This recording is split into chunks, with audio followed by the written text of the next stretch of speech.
నరేంద్ర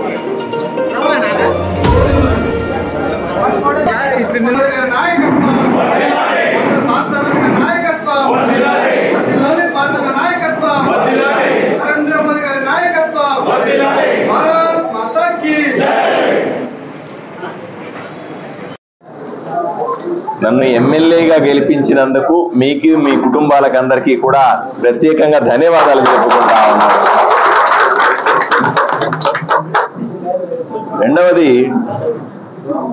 ఈరోజు నన్ను ఆశీర్వదించడానికి, నన్ను అభినందించడానికి వచ్చినటువంటి స్వర్ణకారులందరికీ కూడా ప్రత్యేకంగా ధన్యవాదాలు.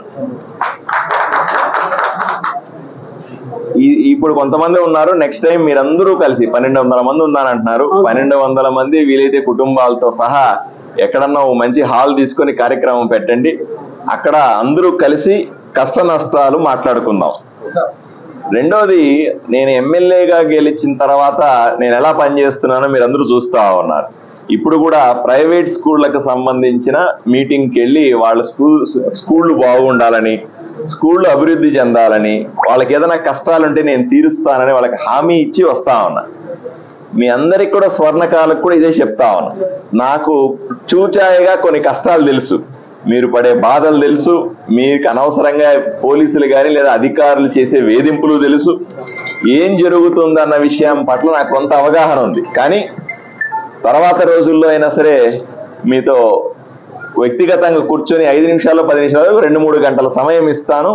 అప్పుడు మీ సమస్యలన్నీ చెబుదురు కానీ అవన్నీ విని నేను మిమ్మల్ని ఏది వీలైతే అది పరిష్కరించడానికి ప్రయత్నం చేస్తాను. కానీ ఈ సందర్భంగా మీ అందరికీ ఒక్క హామీ మాత్రం ఇస్తాను. మీ స్వర్ణకారులకు కానీ పనిచేసే వాళ్ళకు కానీ ఎక్కడా కూడా రాజకీయ ఒత్తిళ్లు లేకుండా చూసుకునే బాధ్యత నాది. మీ వైపున ఏ వేధింపులు లేకుండా నేను పూర్తి జాగ్రత్తలు తీసుకుంటాను. రెండవది, నేను ఇక్కడ 1200 మంది స్వర్ణకారులు అంటే ఆషామాషి వ్యవహారం కాదు. బ్రహ్మాండమైన స్కిల్డ్ వర్కర్లు ఉండాలా, నాకు తెలిసినంత వరకు స్కిల్డ్ వర్కర్ ఉండాలా, మిషనరీ ఉండాలా, చాలా ఉండాలా. నేను ఇంకా పూర్తిగా దాన్ని చూడలేదు, ఎందుకంటే ఎన్నికల సమయం అయిపోయింది. నేను స్పీడ్గా 2020 మ్యాచ్ ఆడి ఎమ్మెల్యే అయిపోయినాను. నాకు 28 రోజులు టైం. 28 రోజుల్లో తర్వాత 4లు 6లు కొట్టి నేను ఇక్కడ ఎమ్మెల్యేగా మీరందరూ నన్ను ఆశీర్వదించినారు. సంతోషం. ఇప్పుడు నేను ప్రతి ఒక్క రంగం గురించి డెప్త్ గా తెలుసుకోవాలి. ఎన్నికలైన వెంటనే చెప్పినాను, నేను మళ్ళీ చెప్తాను. ఆదోనిలో ఉన్నటువంటి 2,50,000 మంది నా కుటుంబ సభ్యులే అని నేను చెప్పినాను. ఆ మాట నిలబెట్టుకోవాలని ప్రతి ఒక్క ఇంట్లో చూడాలి, ప్రతి ఒక్కరి కష్టంలో కూడా పాలు పంచుకోవాలి. కాబట్టి తప్పనిసరిగా స్వర్ణకారులను ప్రత్యేకంగా చూస్తాను. మిమ్మల్ని తప్పనిసరిగా గుండెల్లో పెట్టుకొని కాపాడుకుంటాను. మీరందరూ కూడా, మీ కుటుంబాలన్నీ కూడా కేవలం నన్ను ఎమ్మెల్యే కాకుండా మీ ఇంట్లో కుటుంబ సభ్యుడిగా చూడాల్సిందిగా నేను మిమ్మల్ని కూడా విజ్ఞప్తి చేస్తా ఉన్నాను. నా వైపు నుంచి కూడా మీకు ఒక రిక్వెస్ట్ ఉంది. స్వర్ణకారుల సంఘానికి, స్వర్ణకారులకు అందరికీ కూడా, ఆదోనిలో ఉన్న వాళ్ళకి ఒక రిక్వెస్ట్ కూడా ఉంది. ఆదోనిని అభివృద్ధి చేసుకోవాలంటే స్వర్ణకారులు కూడా ఇంకా బ్రహ్మాండంగా పర్ఫామ్ చేయాలి. మనం చూస్తూ ఉంటాం, ప్రొద్దుటూరు అన్నారనుకోండి, అక్కడ గోల్డ్కు సంబంధించిన డిజైన్లకు సంబంధించిన ప్రత్యేకతలు ఉన్నాయంటారు. ఇప్పుడు ధర్మవరం అన్నారనుకోండి, అక్కడ చీరలకు ప్రత్యేకత. వెంకటగిరి అన్నారనుకోండి, చీరల ప్రత్యేకత. అలాగే గోల్డ్ బిజినెస్ లో, గోల్డ్ డిజైన్లు తయారు చేయడంలో కానీ, గోల్డ్ ని మరింత బాగా బిజినెస్ రూపంలో చేయడానికి మీ వ్యాపారస్తులతో కూడా కలుస్తాను. నేను కలిసి వాళ్ళకు కూడా నేను ప్రోత్సహిస్తాను. వాళ్ళ కింద పనిచేసే మీరు, ఇండివిజువల్ గా పనిచేసే మీరు కూడా ప్రత్యేకంగా స్కిల్స్ తీసుకొని మీరు ఆదోనిని ఒక బ్రహ్మాండమైనటువంటి గోల్డ్ ఆర్నమెంట్లు, ఆభరణాలు తయారు చేసే పెద్ద హబ్ లాగా తయారు చేయాలని మిమ్మల్ని అందరినీ విజ్ఞప్తి చేస్తాను.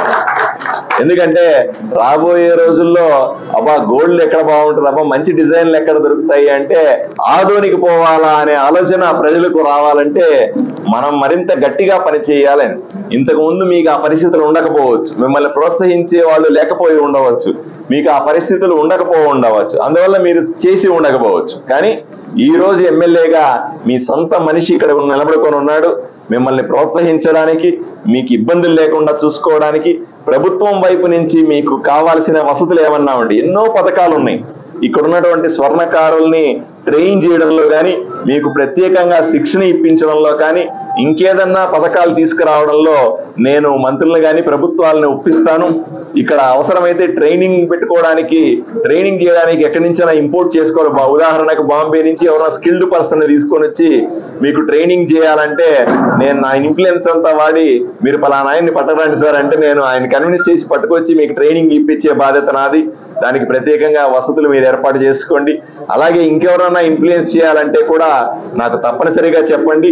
ఈ రాష్ట్రంలో కానీ ఈ దేశంలో కానీ మీకు ఉపయోగపడే వస్తువు ఉన్నా, మీకు ఉపయోగపడే ఏదైనా అంశం ఉంటే తప్పనిసరిగా మీకోసం పని చేస్తానని మీకు అందరికీ హామీ ఇస్తూ, తప్పనిసరి రాబోయే 5 సంవత్సరాల్లో మీరు ఎంత గొప్పగా ఎదగాలంటే, మీరు ఎంత గొప్పగా పనిచేయాలంటే, మన ఆలోచన విధానం ఏ రకంగా ఉండాలంటే, ఆంధ్రప్రదేశ్ లో ఎక్కడైనా సరే మంచి గోల్డ్ ఆర్నమెంట్లు దొరుకుతాయి, మంచి డిజైన్లు దొరుకుతాయి అంటే అది ఆదోనిలో దొరుకుతాయనంత పేరు వచ్చేలాగా పనిచేయాలని మిమ్మల్ని అందరినీ చేస్తారు. అలా చేసినప్పుడే మీరు మీ కుటుంబాలు బాగుంటాయి, మీరు ₹1 సంపాదించుకోగలుగుతారు, మిమ్మల్ని నమ్ముకున్నటువంటి వ్యాపారస్తులు సంపాదించుకుంటారు.